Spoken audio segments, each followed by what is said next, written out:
Hello everyone, welcome back to woke aspirant.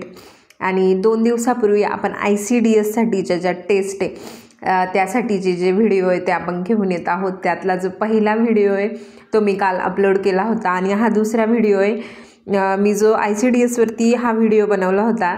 सगळ्यांना thank you so much की खूप चांगला प्रतिसाद भेटला आहे याच्यासाठी मला, की म्हणजे मलाही चांगलं वाटतं की तुम्ही ॲप्रिशिएट करतायत, बघतायत आणि माझी मेहनत कुठे ना कुठे तुमच्यापर्यंत पोहोचते. तर हा व्हिडिओ बऱ्याच लोकांनी बघितला आहे आणि त्यांना हेल्प पण झाली असेल. त्यानंतर जो दुसरा ह्याच व्हिडिओमध्ये मी तुम्हाला सांगितलं होतं की मी रोज जे ते टेस्ट ज्या आहेत त्या कायद्यांसाठीच्या महत्त्वाच्या त्या घेऊन येणार आहे. त्यापैकी जी पहिली टेस्ट होती ती देखील काल मी अपलोड केली होती चॅनलला. तर यामध्ये जे ते आपण सती प्रतिबंध कायदा 1829 याबद्दल जी आहे ती चर्चा केली होती आणि त्याचे जे पॉसिबल MCQ बनतील, जेवढे म्हणजे तुम्हाला प्रत्येक वेळेने जेवढे MCQ बनवता येतील त्या कायद्यावरती जे इम्पॉर्टंट असतील ते सगळे MCQ जे सती प्रतिबंध कायदा 1829चे ते या व्हिडिओमध्ये आपण घेतले होते. आजची जी आहे ती टेस्ट नंबर 2 आहे कायद्यांच्याच बाबतीत आणि ही आहे विधवा पुनर्विवाह कायदा 1856वरती. तर ज्यांनी कुणी सती प्रतिबंध कायद्याची जी टेस्ट आहे ती बघितली नसेल तर त्यांनी ती टेस्ट बघून घ्या. आणि ह्या टेस्टच्या ज्या PDF आहे त्यासाठी मी जो ग्रुप बनवला आहे टेलिग्रामला, त्याची लिंक जी आहे ती मी तुम्हाला डिस्क्रिप्शन बॉक्समध्ये देईल. तिथून तुम्हाला या लेक्चरच्या ज्या PDF आहे त्या अवेलेबल होतील, जेणेकरून तुम्हाला व्हिडिओ बघितल्यानंतर तुम्हाला त्याचं रिव्हिजन वगैरे करायचं असेल तर तुम्हाला ज्या PDF आहे ते तिथून भेटतील. तर माझ्या चॅनलला 1000 सबस्क्रायबर कंप्लीट होण्यासाठी खूप कमी सबस्क्रायबर बाकी आहे. जर तुम्ही हा व्हिडिओ बघत असाल आणि तुम्हाला जर व्हिडिओ आवडला तर लाईक आणि सबस्क्राईब देखील करून जा. म्हणजे असंच आपले व्हिडिओ जे ते जास्त स्टुडंटपर्यंत पोहोचतील. तर आपण आता आपली जी ह्या टेस्टवरती विधवा पुनर्विवाह कायदा 1856वरती जे ते आपली ही फर्स्ट टेस्ट आहे. आणि या कायद्याचे जे यातले MCQ आहे तुम्ही एवढे पाठ करून गेले तरी तुमचं मोर दॅन इनफ होईल. म्हणजे ह्या जो सती प्रतिबंध कायदा होता किंवा हा कायदा याचे जे मॅक्स पॉसिबल MCQ आहे की जे एकदम खूप जास्त इम्पॉर्टंट आहे ते सगळे MCQ जे ते मी यात कवर करण्याचा प्रयत्न केला आहे. जर गेला तर एखाद MCQ जो खूप डीप नॉलेजवरती बेस असेल त्याची नाही मी गॅरंटी देऊ शकत, पण जर कुठला तरी बेसिक क्वेश्चन विचारला आहे तर यातून तुमचा तो बेसिक क्वेश्चन सॉल्व्ह होईल म्हणजे होईलच. तर पहिला क्वेश्चन आहे, विधवा पुनर्विवाह कायदा 1856 कोणत्या समाजसुधारकाच्या प्रयत्नांमुळे पारित करण्यात आला? महात्मा गांधी, राजा राममोहन राय, ईश्वरचंद्र विद्यासागर किंवा बाळ गंगाधर टिळक. तर सगळ्यांना माहिती आहे की ईश्वरचंद्र विद्यासागर यांचं जे महिलांचं शिक्षण असेल किंवा विधवा पुनर्विवाह यामध्ये त्यांचं योगदान जे ते सगळ्यांना माहिती आहे की विधवा पुनर्विवाहाचं कुठेतरी काहीतरी टॉपिक आहे तर तिथं ईश्वरचंद्र विद्यासागर यांचं नाव नेहमी घेतलंच जातं. तर विधवा पुनर्विवाह कायदा 1856 जो आहे तो ईश्वरचंद्र विद्यासागर यांच्या प्रयत्नांमुळे जो आहे तो पारित झाला होता. तसंच सतीबंदी कायदा जो आहे तो कुणाच्या प्रयत्नांमुळे पारित झाला होता? तो राजा राममोहन राय यांच्या प्रयत्नांमुळे जो आहे तो पारित झाला होता.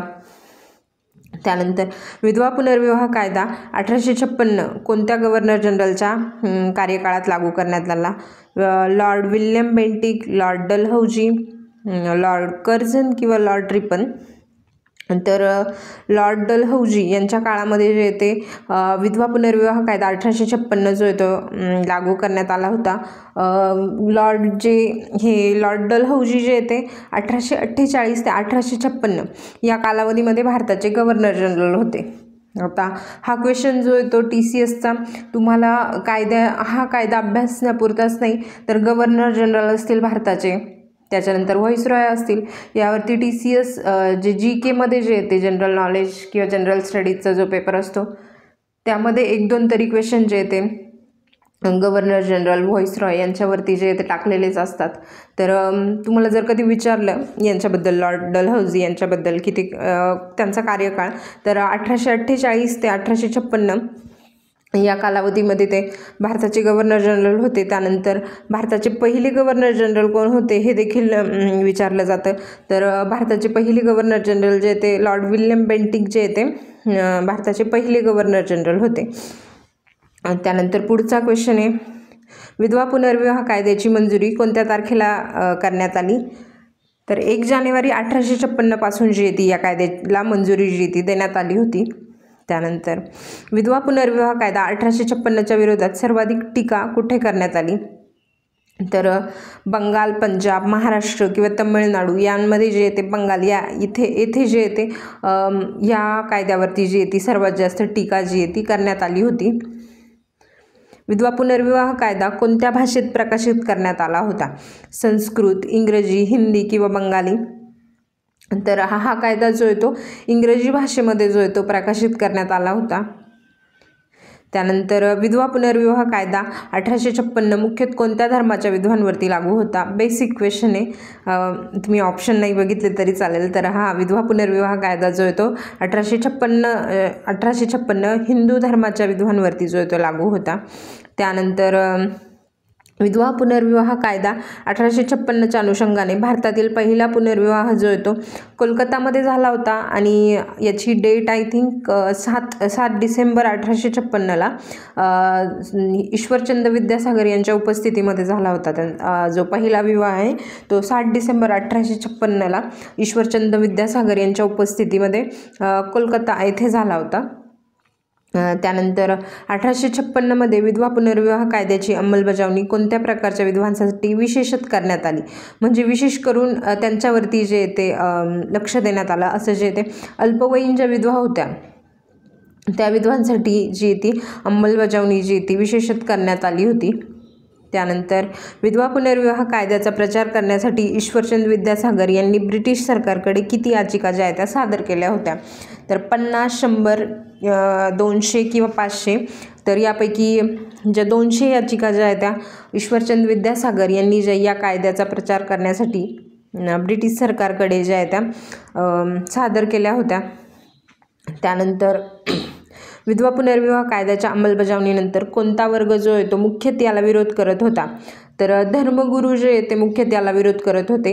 पण सती प्रतिबंध देखील बघितला होता, ज्यामध्ये ब्राह्मण, उच्चवर्गीय ब्राह्मण लोक जे आहे ते त्या कायद्याला विरोध केला होता. बरेच हिंदू लोकांनी जे आहे ते लॉर्ड कोण होतं त्यावेळेस, लॉर्ड बेंटिक आय थिंक, त्यांच्यावरती दबाव टाकण्याचा जे ते प्रयत्न केला होता, परंतु तरीही त्यांनी तो कायदा लागू केला होता.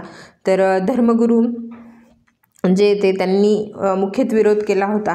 त्यानंतर ही जी इन्फॉर्मेशन आहे, जर महाराष्ट्राच्या दृष्टीने विचार केला तर विधवा पुनर्विवाहामध्ये धोंडो केशव कर्वे यांचं नाव जे ते घेतलं जातं. जसं ऑल ओव्हर महाराष्ट्र जर इंडियाच्या बाबतीत म्हटलं, बंगाल वगैरेच्या बाबतीत, तर त्यावेळेस बंगालशी रिलेटेड जास्त कायदे होते किंवा बंगालचे गव्हर्नर यांच्या दृष्टीने जे ते सगळं काही केलं गेलं.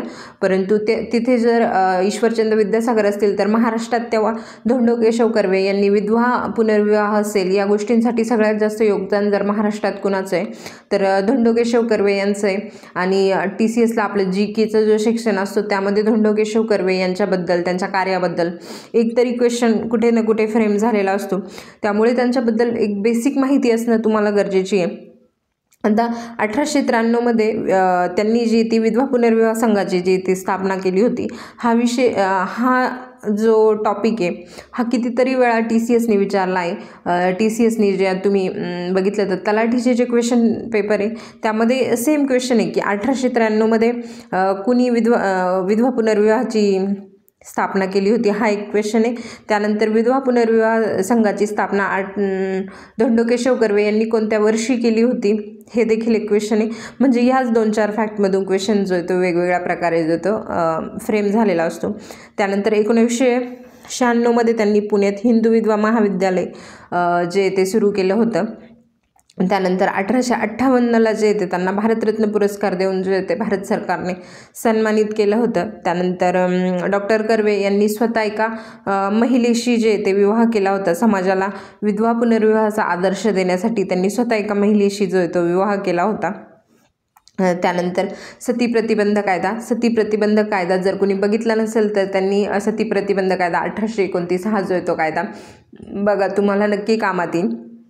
याचं रिव्हिजन म्हणून मी तुम्हाला 2-3 क्वेश्चन विचारणार आहे. ते तुम्हाला माहीत असतील तर ठीक आहे, तुम्हाला व्हिडिओ नसेल बघायचा तरी पण ते 2-3 क्वेश्चन जे ते ॲटलिस्ट तुम्ही कुठेतरी सर्च तरी करून घ्या की सती प्रतिबंध कायदा जे ते कोणत्या समाज सुधारकामुळे जो तो पारित झाला होता, त्यानंतर त्यावेळेस गव्हर्नर जनरल कोण होते, त्यानंतर हा कायदा सगळ्यात पहिले जो आहे तो कुठे लागू करण्यात आला. हे 3 क्वेश्चन झाले. हे तर महत्त्वाचेच आहे की कोणी केला, कोणत्या समाज सुधारकांनी केला, त्यावेळेस गव्हर्नर जनरल होते, त्याच्यानंतर सगळ्यात पहिले जो आहे तो कायदा कुठे लागू करण्यात आला. या गोष्टी बेसिक तुम्हाला माहीत पाहिजे. त्यावरतीचे जे आणखी दुसरे MCQ असतील ते देखील मी त्या टेस्टमध्ये जे ते इन्क्लूड केले.